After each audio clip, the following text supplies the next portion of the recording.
अरे वाह, भैया भाभी ने नई नौकरानी रख ली। अरे सुनो,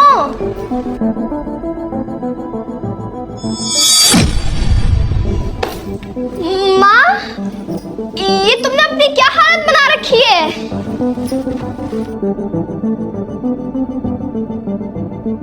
और आप ये सब काम इस उम्र में क्यों कर रही हो? और आप पोछा क्यों लगा रही हो? कुछ नहीं बेटा, घर का काम कर रही हूँ। अरे खुशी, तू कब आई? माँ की हालत देख के तो लग रहा है कि मैं सही टाइम पे आई हूँ। मम्मी जी, क्या है ये सब? मैंने आपको कपड़े दिए थे ना प्रेस करने के लिए। खुशी, तुम कब आई? भैया, आप बताओगे माँ ने ये हालत अपनी क्यों बना रखी है? और आप माँ से घर का काम कराते हो? कैसी हालत बना रखी है, इससे क्या मतलब है? ठीक तो है? क्या हुआ है तुम्हारी माँ को? भाभी, आप ये कैसी बातें कर रही हैं? एक तो आप माँ से घर का सारा काम कराती हैं और बोल रही हैं कि माँ एकदम ठीक है। अरे तो क्या हो गया खुशी, घर का ही तो काम कर रही हैं, कहीं बाहर जाके थोड़ी ना काम कर रही हैं। भैया, आप भाभी को रोक क्यों नहीं रहे हैं? ये क्या बोले जा रही है माँ के बारे में? हाँ खुशी,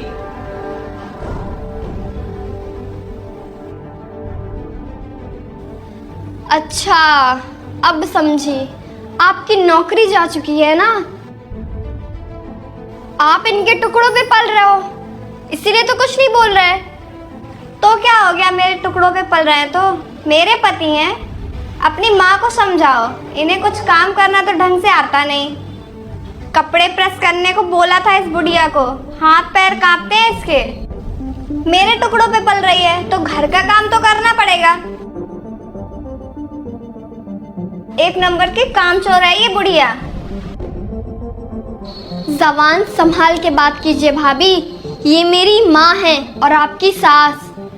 अच्छा, तो अब तुम मुझे सिखाओगी मुझे किससे कैसे बात करनी चाहिए? जितना खाना ये बुढ़िया खा जाती है ना, उतने में तो मैं एक नौकरानी ले आऊं, अच्छी सी ढंग की। उस नौकरानी पर पैसे लगाने से अच्छा है मैं तुम्हारी माँ पर ही क्यों ना लगा दूं।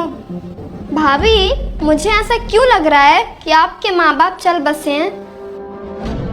खुशी, तुम्हारा दिमाग खराब हो गया है क्या? क्या बकवास कर रही हो? क्यों? अभी तक वो बूढ़ा बूढ़ी जिंदा हैं? मुझे तो लगा कि मर गए होंगे। हिमांशु, अपनी बहन को समझा लो, वरना इसकी जवान निकाल के हाथ में दे दूंगी। अच्छा, मैं आपके माँ बाप के बारे में एक शब्द भी ना बोलूं और आप मेरी माँ के साथ जो चाहे वो करें? इस घर का सारा काम कराती हो, कैसी बहू हो तुम? अरे तुम्हें इनकी हालत देख के भी तरस नहीं आ रहा है? 90 साल की है ये, 90 साल की।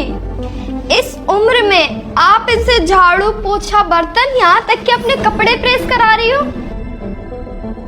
शर्म करो भाभी, कितनी अच्छी सास मिली थी आपको, बेटी की तरह प्यार करती थी आपसे, लेकिन आपने क्या किया? नौकरानी बना के रख दिया। ये नौकरानी।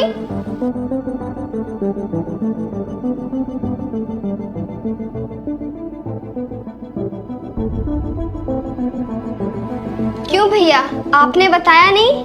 आज ये जिस घर में रह रही है ना, वो घर, बंगला, गाड़ी माँ ने सब अपने खून पसीने से बनाया है। दिन रात खेतों में मेहनत करती थी, हल चलाती थी, खेत काटती थी, तब जाके आप लोगों को ऐशो आराम मिला है। जवानी में इतना काम किया है मेरी माँ ने, कम से कम बुढ़ापे में बैठा के 2 रोटी तो खिला सको। कैसे बेटे हो भैया आप? ये तो पराये घर से आई है, इससे क्या उम्मीद करूं? आपके भी तो भैया भाभी है ना, एक बार जाके घर देख आओ, उनके साथ भी यही सलूक ना हो रहा हो कि एक हाथ पे झाड़ू और दूसरे हाथ पे पोछा। मेरी भाभी में इतनी हिम्मत नहीं है कि वो मेरे माँ बाप से काम करा सके। फिर आपके अंदर इतनी हिम्मत कहाँ से आ गई कि आपने मेरी माँ से नौकरानी की तरह काम कराया? खैर, मैं आपसे क्या बोलूं, जब अपना ही सिक्का खोटा होता है ना, तो दूसरों को क्या दोष देना। भैया, ये आपकी माँ है, आपने इनके साथ ये सब होते कैसे देख लिया? चुल्लू भर पानी में डूब के मर क्यों नहीं गए?